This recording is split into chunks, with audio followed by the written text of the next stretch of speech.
치매, 암, 당뇨, 심장병과 노화를 피하고 건강하게 오래 사는 법, 질병 해방, 피터 아티아, 빌 기퍼드 지음, 이한음 옮김. 1부 2장 의학 3.0이 온다. 만성질환 시대를 위한 맞춤 의학. 지붕은 날이 밝을 때 수리해야 한다. 존 F. 케네디. 현대의학의 뿌리 깊은 관행.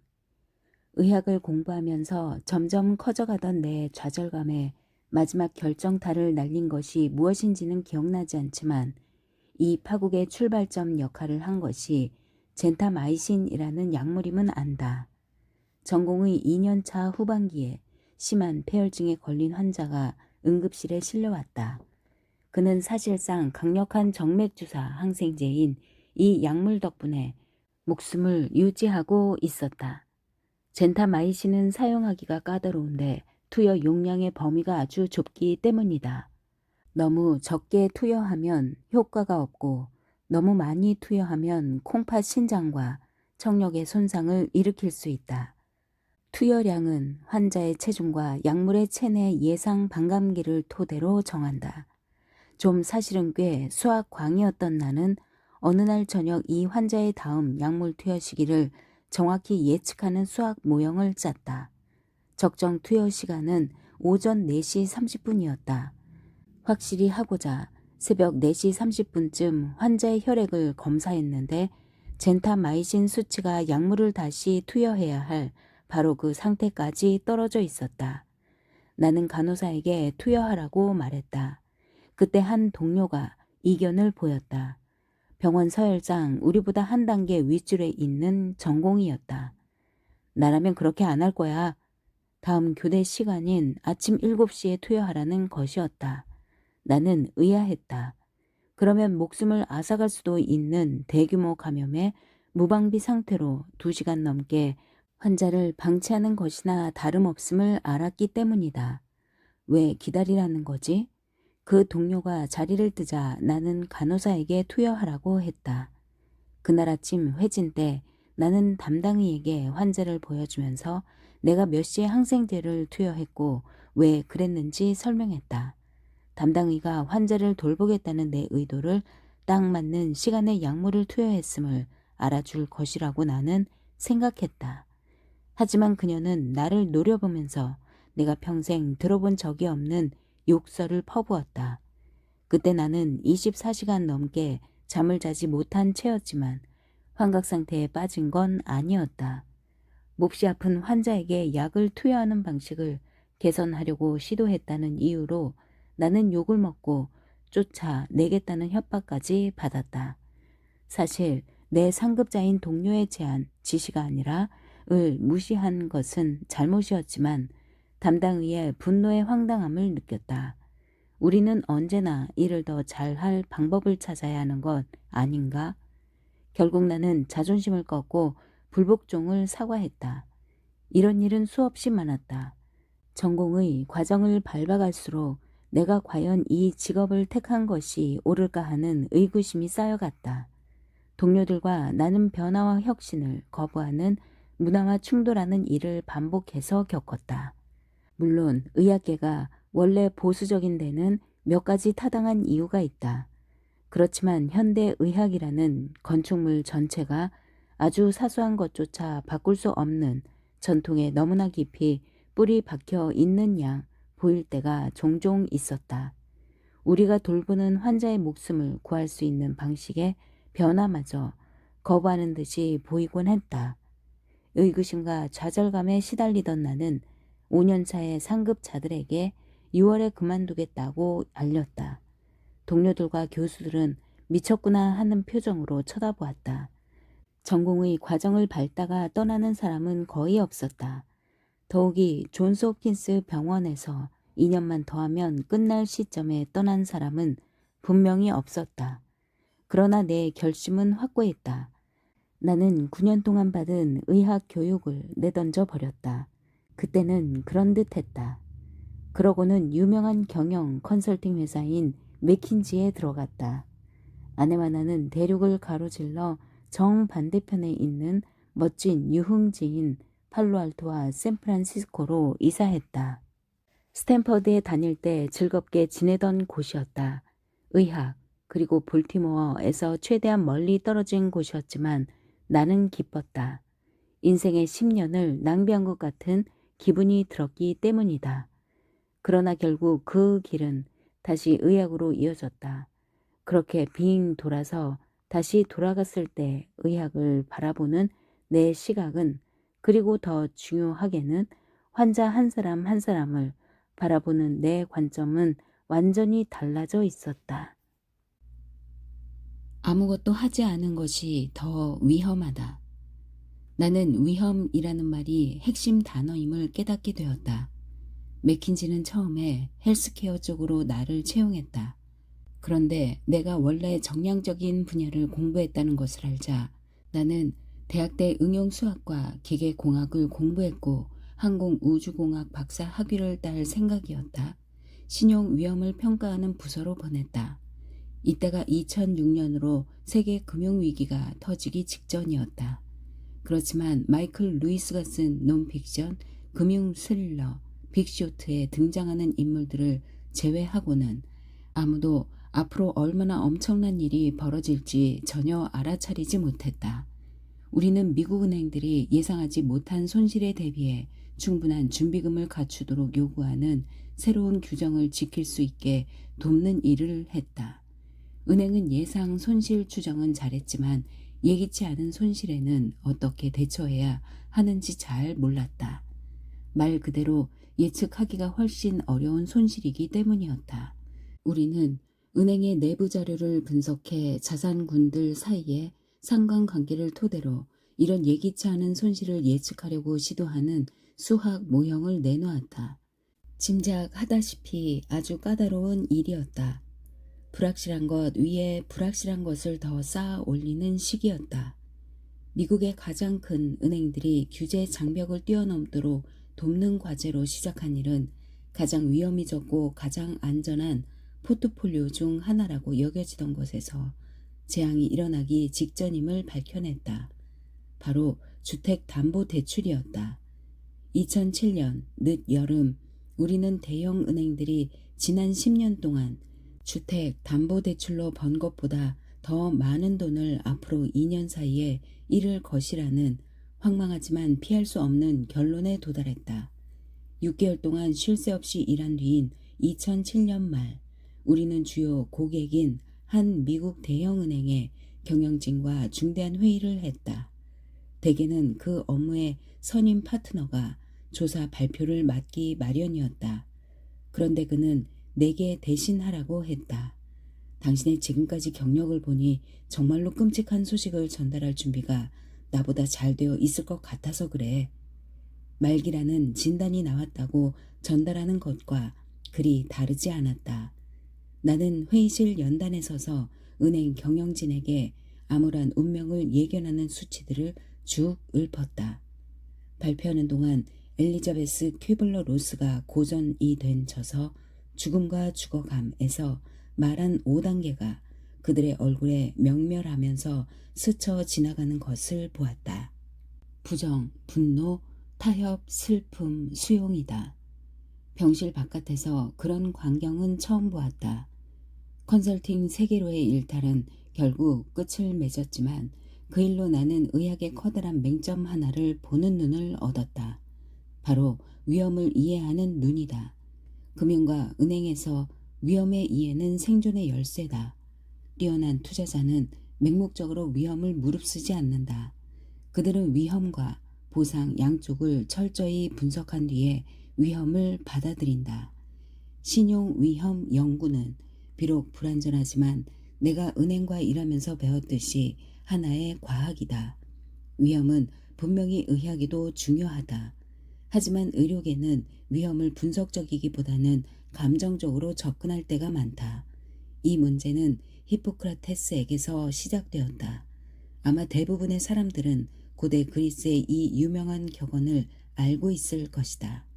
첫째, 절대로 해를 끼치지 마라. 이 말은 의사의 주된 책무를 간결하게 표명한다. 환자의 목숨을 구하거나 환자의 상태를 개선하는 대신 더 악화시킬 수 있는 일은 그 무엇도 하지 말라는 것이다. 납득이 간다. 다만 세 가지 문제가 있다는 점을 빼면 말이다. A. 히포크라테스는 실제로 이런 말을 한 적이 없다. B. 이는 경건한 척하는 헛소리다. C. 여러 수준에서 도움이 안 된다. 절대로 해를 끼치지 마라. 정말로?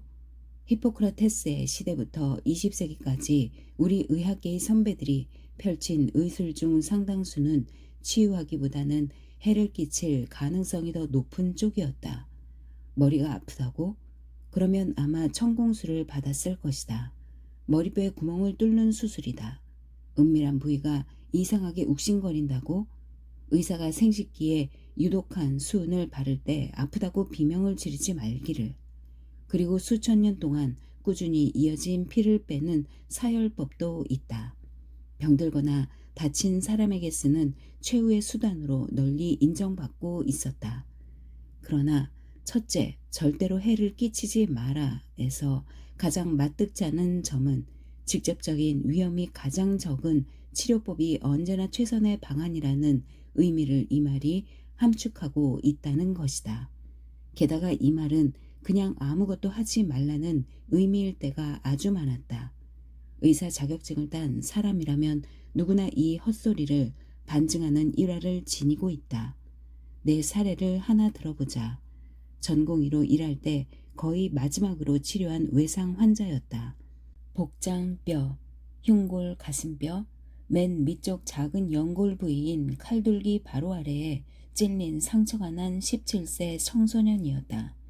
응급실에 실려왔을 때는 안정된 듯했는데 갑자기 상태가 나빠지기 시작했다. 위급한 징후가 보였다. 재빨리 초음파 검사를 해보니 심장막에 체액이 차 있을 가능성이 엿보였다. 심장막은 심장을 감싸고 있는 질긴 섬유질 주머니다. 이제 확실한 응급 상황이었다. 체액이 많이 고여 있다면 1, 2분 안에 심장이 멈추고 사망할 터였다. 수술실로 옮길 시간조차 없었다. 엘리베이터로 이동하는 사이에 사망할 수도 있었다. 환자가 의식을 잃자 나는 당장 가슴을 가르고 심장막을 절개해 심장에 가해지는 압력을 줄일지 판단을 내려야 했다.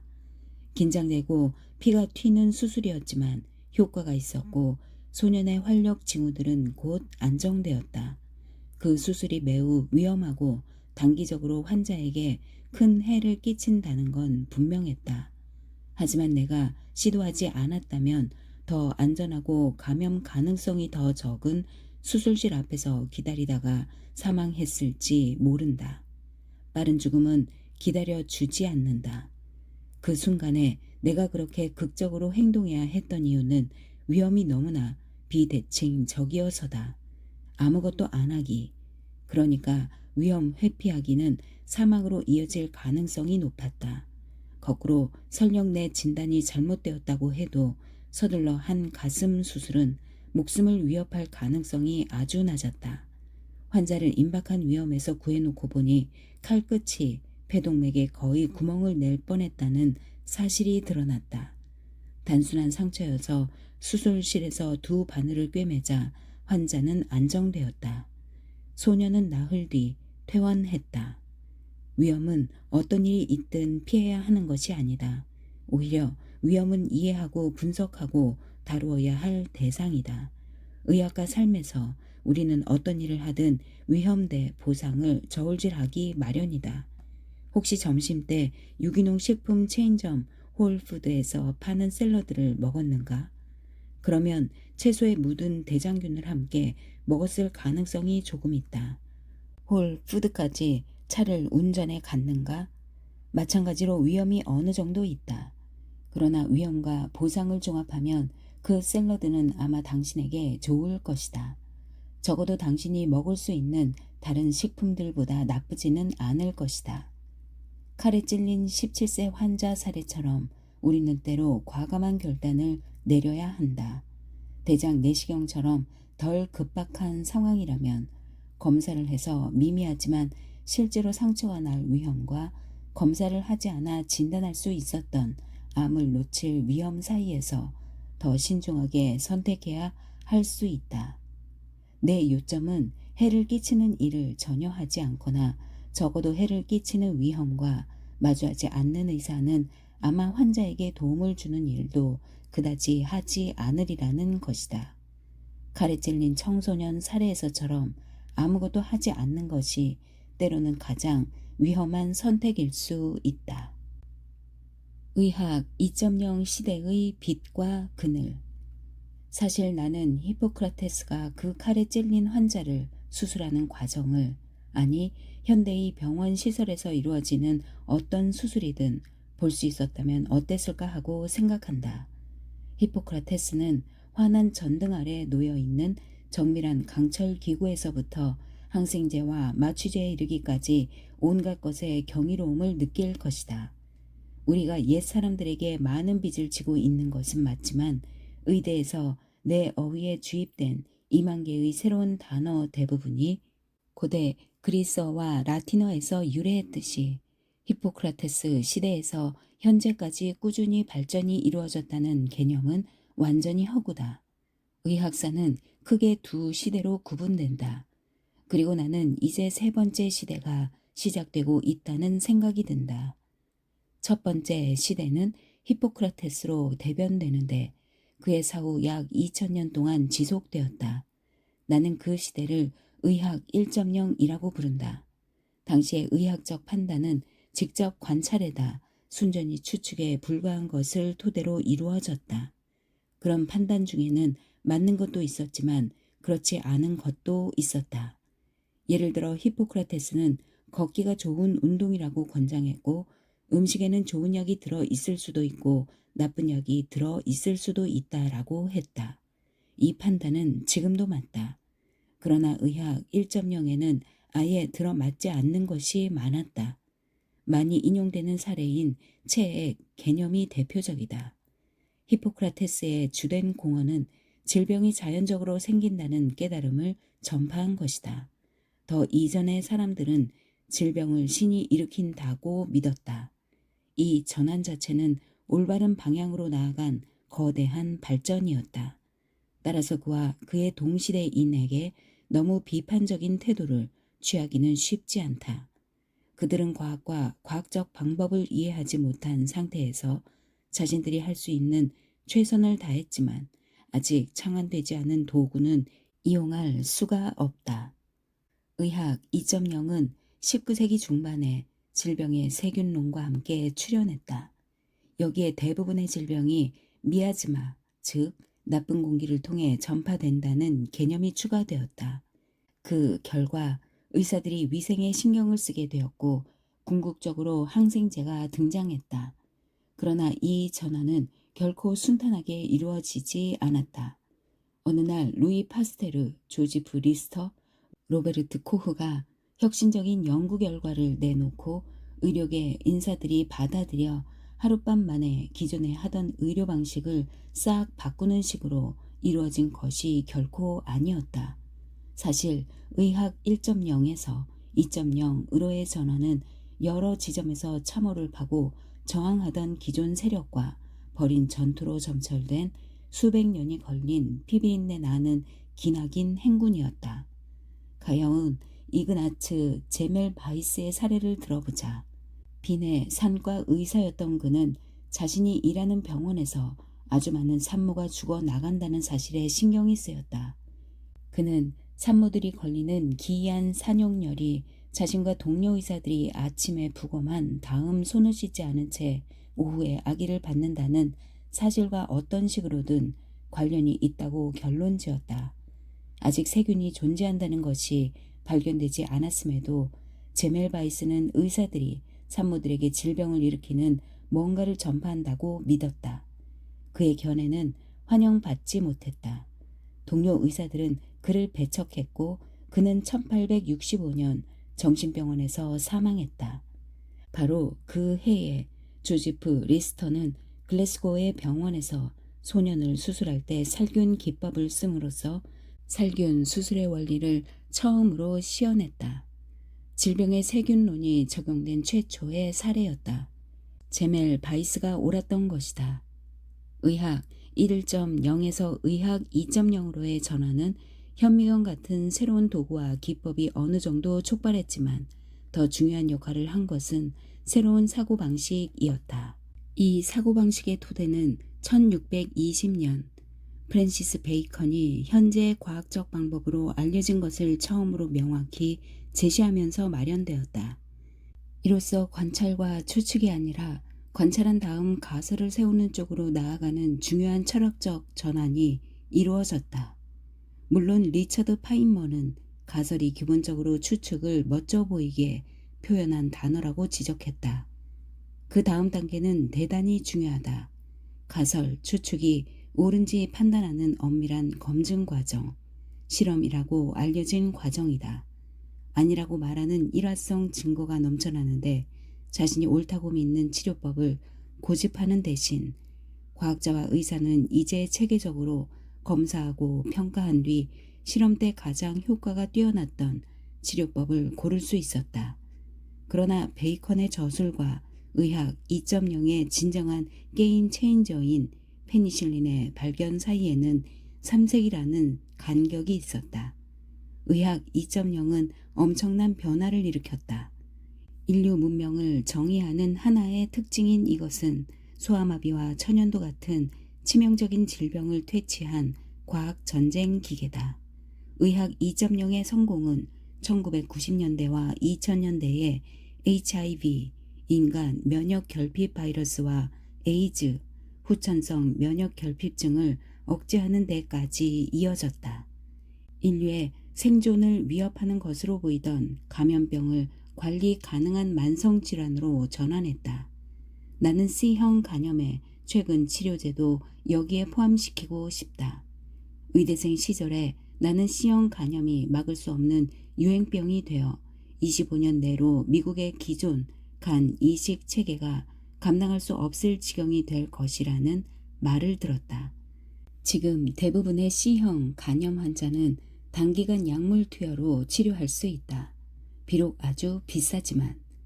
아마 더욱 놀라운 점은 2020년 초 코로나 팬데믹이 시작된 지 겨우 1년도 지나지 않아 코로나에 효과가 있는 백신이 한 가지가 아니라 몇 가지나 빠르게 개발되었다는 사실일 것이다. 첫 사망자가 나온 지 몇 주 지나지 않아 이 바이러스의 유전체, 게놈이 해독되어 표면에 있는 특정한 단백질을 표면적으로 한 백신이 빠르게 개발될 수 있었다. 코로나 치료제의 개발 속도도 놀라웠다. 2년이 지나지 않아 여러 종류의 항바이러스 약물이 나왔다. 이는 의학 2.0의 경이로운 능력을 잘 보여준다. 그러나 의학 2.0이 암 같은 장기 질환을 치료하는 쪽에서 이룬 성과는 그보다 한참 못 미친다. 장수 관련 책들은 1800년 말 이래로 인류의 평균 수명이 거의 2배 증가했다는 사실을 늘 의기양양하게 제시한다. 그러나 스티븐 존슨이 우리는 어떻게 지금까지 살아남았을까에서 지적했듯이 이런 증가는 오로지 항생제와 위생 개선에서 비롯된 것일 수 있다. 노스웨스턴 대학교 경제학자 로버트 제이 고드는 1900년까지 거슬러 올라가는 사망률 자료를 분석했다.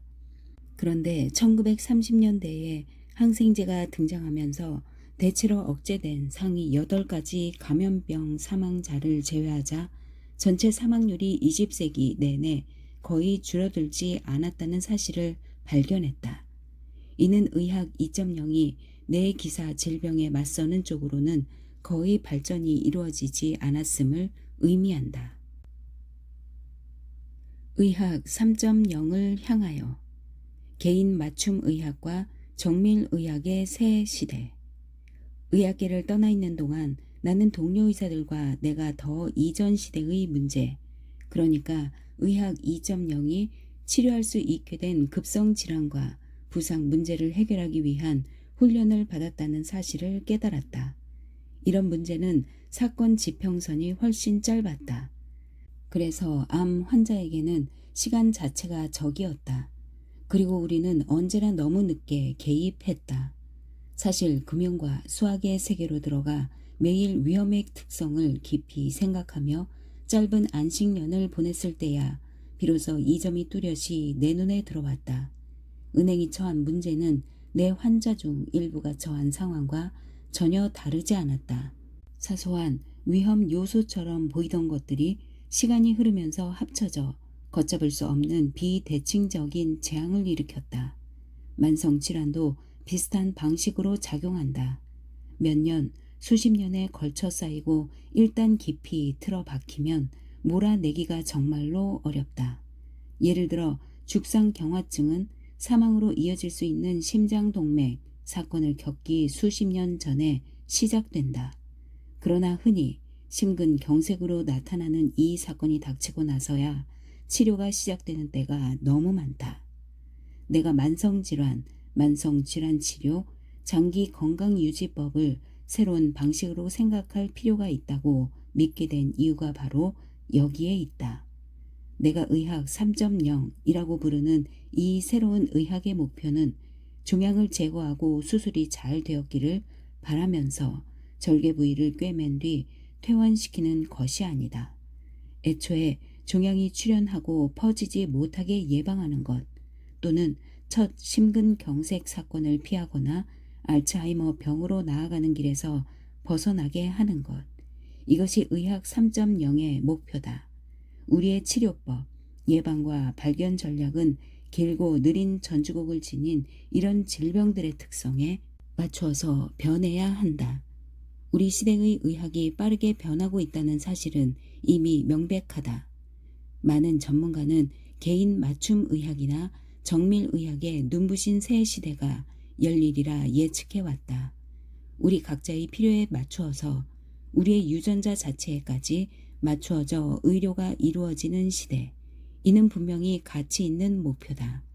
어떤 환자도 정확히 똑같지 않다는 점은 분명하다. 두 환자가 동일한 기도 질환을 앓는 듯이 보인다 해도 그렇다. 한 환자에게 효과 있는 치료법이 다른 환자에게는 무용지물일 수 있다. 면역계가 다르게 반응하거나 세균이 아니라 바이러스에 감염되어서일 수 있다. 지금도 이런 차이를 구별하기란 지극히 어려우며 그래서 아무 효과가 없는 항생제 처방이 수백만 건씩 이루어지곤 한다. 이런 주장을 하는 많은 사상가는 기술 발전이 우리를 이 새로운 시대로 이끌 것이라고 믿으며 이 믿음은 옳을 가능성이 높다. 그런 한편으로 기술은 지금까지 제한 요인이기도 했다. 설명하자면 이렇다. 기술 발전에 힘입어서 우리는 환자에 관해 전보다 훨씬 더 많은 자료를 모을 수 있고 환자 또한 자신의 생체 표지자들이 어떻게 변화하는지를 더 잘 지켜볼 수 있다. 좋은 일이다. 더 나아가 우리는 인공지능과 기계 학습을 써서 이런 엄청나게 불어나는 데이터를 소화해 심장병 같은 질병에 걸릴 위험을 더 명확히 산정하려고 애쓰고 있다. 위험 요인을 이리저리 조합해 계산 값을 내놓는 좀 단순한 현재 평가 방식 대신에 말이다. 또 어떤 사람들은 나노 기술의 가능성을 거론한다. 의사가 미세한 생체 활성 입자를 혈액에 주입해 질병을 진단하고 치료하는 날이 온다고. 그러나 나노봇은 아직 나와 있지 않으며 공공 또는 민간 연구에 많은 지원이 이루어지지 않는 한 현실이 되려면 꼭 오래 기다려야 할지 모른다.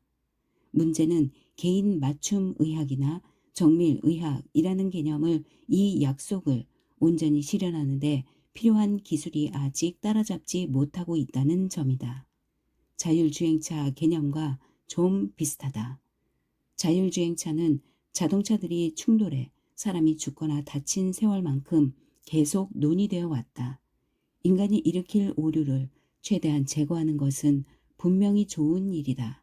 그러나 현재 이 기술은 수십 년 동안 꿈꾸어온 전망을 이제야 겨우 따라잡기 시작했을 뿐이다. 1950년대에 자율주행차를 만들고 싶었다면 가속 페달에 벽돌을 묶어 놓는 것이 최선의 방안이었을 듯하다. 그렇다. 그 차는 분명 알아서 앞으로 나갈 수 있었을 것이다. 그러나 속도를 늦추거나 멈추거나 장애물을 피할 수는 없었을 것이다. 결코 이상적이지 않다. 그렇다고 해서 자율주행차라는 개념이 전적으로 추구할 가치가 없다는 의미일까? 그렇지 않다.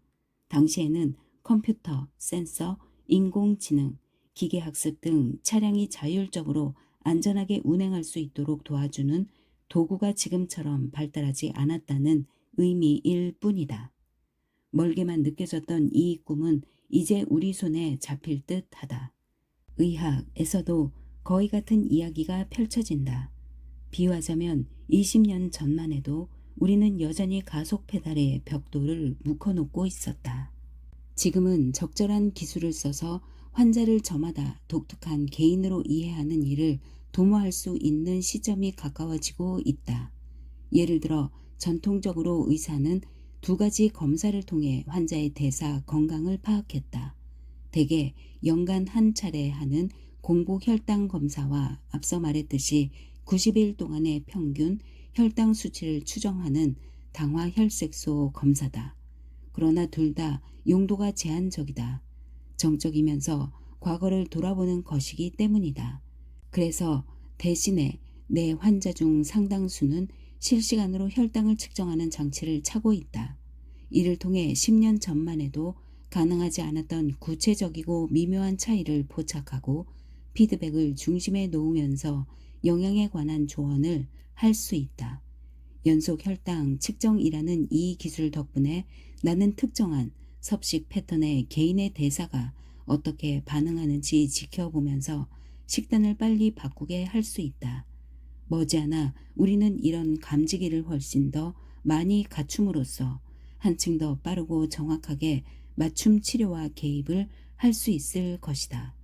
자율주행차는 도랑에 빠지지 않으면서 구불구불하고 꺾인 길을 더 잘 갈 수 있을 것이다. 우리에게 필요한 마인드셋의 진화. 그러나 나는 의학 3.0이 사실은 기술에 관한 것이 아니라고 본다. 오히려 우리 마인드셋의 진화, 즉 의학에 접근하는 방식에 변화가 필요하다고 생각한다. 나는 이 변화를 크게 4가지로 나눈다. 첫째, 의학 3.0은 치료보다 예방을 훨씬 더 강조한다. 노아가 언제 방주를 만들었을까? 비가 내리기 훨씬 전부터다. 의학 2.0은 비가 내리기 시작한 뒤에 말리는 법을 알아내기 위해 노력한다. 의학 3.0은 기상학을 연구해 더 좋은 지붕이나 배를 만들 필요가 있을지 판단하려고 애쓴다. 둘째, 의학 3.0은 각 환자를 저마다 다른 독특한 개인으로 본다. 의학 2.0은 모든 사람을 기본적으로 똑같이 대한다. 증거 기반 의학의 토대를 이루는 임상시험을 통해 발견한 사항들이 모든 사람에게 적용된다고 가정한다. 이런 임상시험은 이질적인 입력, 그 시험에 참가한 사람들을 취해서 동질적인 출력, 그들 전체에서 모은 평균 결과를 내놓는다. 증거 기반 의학은 그렇게 발견한 평균 값을 각 개인에게 적용하라고 고집한다. 문제는 어떤 환자도 엄밀히 말해서 평균이 아니라는 것이다. 의학 3.0은 증거 기반 의학이 발견한 것들로부터 한 단계 더 나아가서 그 데이터를 더 깊이 분석한다. 그럼으로써 우리 환자가 그 연구에 참가한 평균적인 사람과 얼마나 비슷한지 또는 다른지, 그 발견을 각 환자에게 적용할 수 있는지 없는지를 판단한다. 이를 증거 활용 의학이라고 생각하자. 셋째, 의학 3.0에서는 위험, 아무것도 하지 않을 때의 위험까지 포함해 정직한 평가와 수용이 우리의 출발점이 된다. 이 철학적 전환은 위험에 대한 우리의 태도와 관련이 있다. 의학 2.0이 잘못된 위험을 초래하는 사례는 많다. 가장 터무니없는 사례 중 하나는 갱년기 여성의 호르몬 대체 요법과 관련이 있다. 이 요법은 2002년 여성 건강 계획의 연구 결과가 발표되기 전까지 오랫동안 표준 치료법으로 쓰였다. 나이든 여성 수천 명이 참가한 이 대규모 임상시험에서는 호르몬 대체요법을 받은 이들과 그렇지 않은 이들의 여러 건강 척도를 비교했다. 호르몬 대체요법을 받은 여성 중 일부는 유방암 위험이 24% 증가한다고 나왔다. 전 세계의 언론은 호르몬 대체요법이 위험하며 암을 일으키는 치료법이라고 비난하고 나섰다. 갑자기 이 연구 한 건을 근거로 호르몬 대체요법은 사실상 금기시되었다. 위험이 24% 증가한다니 정말 섬뜩하게 들린다. 그러나 이 연구에 참가한 여성들의 절대적인 위험 증가가 미미한 수준이라는 점에 관심을 가진 사람은 아무도 없는 듯했다. 유방암에 걸린 숫자를 보면 호르몬 대체요법 집단에 속한 여성은 1000명 중 약 5명이, 호르몬을 투여받지 않은 대조군에 속한 여성은 1000명 중 약 4명이 걸렸다. 절대적인 위험 증가는 겨우 0.1%였다. 호르몬 대체요법은 1000명에 1명꼴로 유방암 환자가 늘어나는 것과 관련이 있었다. 그러나 언론은 절대적 위험의 이 미미한 증거가 모든 혜택을 압도한다고 여겼다. 안면 홍조가 일어나고 자다가 식은땀을 흘리고 뼈 밀도, 골밀도와 근육량이 줄어드는 등 갱년기 여성이 겪는 온갖 안 좋은 증상보다 이 증가가 더 중요한 의미를 갖게 되었다. 구장에서 살펴볼 알츠하이머병 증가 위험은 말할 것도 없다. 의학 2.0은 관련된 미묘한 차이를 이해하고 규명하려고 시도하기보다 그냥 한 건의 임상시험을 근거로 이 요법을 완전히 폐기할 것이다. 의학 3.0은 이 연구를 고려하긴 하겠지만 불가피한 한계와 내재된 편향도 인정한다. 의학 3.0이 던지는 핵심 질문은 이렇다. 이 개입, 그러니까 호르몬 대체요법이 65세 이상의 대규모 여성 집단에서 평균 위험을 상대적으로 조금 증가시키는 반면 나름의 독특한 증상과 위험 조합을 지닌 개별 환자에게는 순 혜택을 제공할 수 있을까? 이 환자는 연구 참가자 집단과 어떻게 비슷하거나 다를까? 한 가지 큰 차이가 있다. 임상시험 참가 여성들은 모두 처음에 사실상 아무런 증상을 보이지 않았으며 대부분은 갱년기에 든 지 여러 해가 지난 상태였다. 그렇다면 이 연구에서 발견한 것들을 이제 갱년기에 들어섰거나 막 들어서려는 여성들, 더 나아가 더 젊은 여성들에게 어떻게 적용할 수 있을까? 마지막으로 이 특정한 호르몬 대체요법 집단에서 관찰된 약간의 위험 증가를 다른 식으로 설명할 수 있을까? 종합하자면 내 요점은 개별 환자의 수준에서 우리가 이 호르몬 대체요법 그리고 우리가 쓸 법한 다른 모든 요법의 위험 대 보상 대 비용을 기꺼이 더 깊이 살펴보아야 한다는 것이다. 넷째, 의학 3.0은 건강수명, 다시 말해 삶의 질을 유지하는 데 훨씬 더 주의를 기울인다.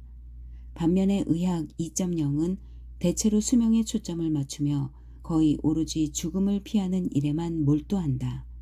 아마 이 부분이 가장 큰 전환일 것이다. 건강수명은 내가 의대에 들어갈 당시에는 거의 존재하지도 않았던 개념이다. 교수들은 환자가 나이를 먹어도 신체 능력과 인지 능력을 유지하도록 도우려면 어떻게 해야 할지 거의 한마디도 한 적이 없다. 운동이라는 단어도 거의 나온 적이 없다.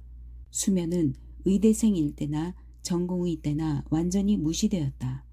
우리는 의뢰 24시간 내내 일하곤 했으니까. 영양교육도 미미하거나 아예 없었다. 현재 의학 2.0은 적어도 건강수명의 중요성을 인정한다. 하지만 내가 볼 때 건강수명의 표준 정의, 질병이나 장애 없이 살아가는 기간은 너무나 미흡하다. 우리는 단지 질병이나 장애가 없는 것보다 더 많은 것을 삶에서 바란다. 우리는 생애 후반기 내내 모든 면에서 왕성하게 활동하기를 원한다. 이와 관련된 또 다른 문제는 장수 자체, 그리고 특히 건강 수명이 오늘날 의료계의 비즈니스 모델에 사실상 들어맞지 않는다는 것이다. 내가 수명과 건강 수명을 늘리는데 꼭 필요하다고 믿는 광범위한 예방적인 개입들 대부분은 의료보험이 거의 적용되지 않는다. 의료보험사는 환자에게 2형 당뇨병으로 발전하지 못하게 막는 데 도움이 되도록 식습관을 바꾸라거나 혈당을 계속 측정하라고 권하는 의사에게 딱히 비용을 지불하려 하지 않을 것이다. 그렇지만 보험사는 같은 환자가 당뇨병이란 진단을 받으면 아주 비싼 인슐린 비용을 지불할 것이다. 마찬가지로 환자에게 근육량과 균형 감각을 유지하고 부상을 덜 당하게 고안된 포괄적인 운동 프로그램을 제공했을 때 보험사는 한 푼도 주지 않을 것이다. 그러나 같은 환자가 넘어져 엉덩이뼈가 부러지면 수술과 물리요법은 보험 대상이 될 것이다. 거의 모든 돈은 예방이 아니라 치료 쪽으로 흐른다. 그리고 예방이라고 말할 때 내가 가리키는 것은 인간적인 고통의 예방이다. 지금까지 했던 것처럼 건강 수명을 계속 외면하는 태도는 사람들을 병들고 비참한 노년으로 내몰 뿐 아니라 궁극적으로 우리를 파산시킬 것이 확실하다. 당신이 당신 인생의 선장이다. 나는 환자들에게 이 접근법을 처음 소개할 때면 빙산 이야기, 특히 타이타닉호의 첫 항해를 마지막 항해로 만든 빙산 이야기를 꺼낸다. 운명의 1912년 4월 14일 밤 9시 30분. 이 거대한 증기선은 다른 선박으로부터 유빙지대로 들어서고 있다는 다급한 전가를 받았다. 하지만 그 메시지는 무시되었다. 1시간 남짓 뒤 또 다른 선박이 항로에 빙산이 떠다닌다고 전신으로 경고를 보냈다. 전파 간섭이 심한 가운데 뉴 펀들랜드 기지국과 통신을 시도하느라 바빴던 타이타닉 호의 통신사는 이렇게 답했다. 모스보로 시끄러워 꺼져. 다른 문제도 있었다. 안개가 잔뜩 끼어서 앞이 거의 보이지 않았는데 배가 너무 빠르게 나아가고 있었다. 바다가 너무 잔잔했기에 선원들은 안전하다는 착각에 빠졌다. 그리고 배에 쌍안경이 있었지만 잠긴 보관함에 들어있었고 열쇠가 어디 있는지 아무도 몰랐다. 그래서 맨눈으로 앞을 살피는 수밖에 없었다. 마지막 무선이 온 지 45분 뒤 전방을 살피던 선원은 겨우 500m 앞에 나타난 거대한 빙산을 보았다. 그 뒤로 어떻게 되었는지는 굳이 말하지 않아도 알 것이다. 그런데 타이타닉 호에 레이더와 음파 탐지기가 있었다면 어땠을까? 둘 다 15년 넘게 지난 2차 세계대전 때 개발되었다. 아니, 더 나아가 GPS와 위성 영상까지 갖추었다면 무사하기를 바라며 치명적인 빙산들의 미로를 이리저리 방향을 틀면서 나아가는 대신 하루나 이틀 앞서 항로를 살짝만 수정했다면 배는 유빙 더미와 아예 만날 일이 없었을 것이다. 오늘날의 선장이라면 누구나 그렇게 한다. 타이타닉 호의 침몰 같은 상황을 웅장한 음악을 곁들여 눈물과 향수를 자아내는 영화에서나 볼 수 있는 옛일로 만든 기술 발전 덕분이다. 문제는 의학에서는 멀리 수평선까지 내다볼 수 있는 도구가 없다는 것이다. 비유하자면 우리 레이더는 그 정도의 성능을 갖추지 못했다. 한 예로 심장병의 1차 예방약으로 쓰이는 스타틴의 무작위 임상시험은 아무리 길어봤자 5, 7년이면 끝날 것이다. 우리가 심장병 위험을 예측할 수 있는 기간은 최대 10년이다. 그러나 심혈관 질환은 발달하는 데 수십 년이 걸릴 수도 있다. 의학 3.0은 더 긴 안목으로 상황을 바라본다.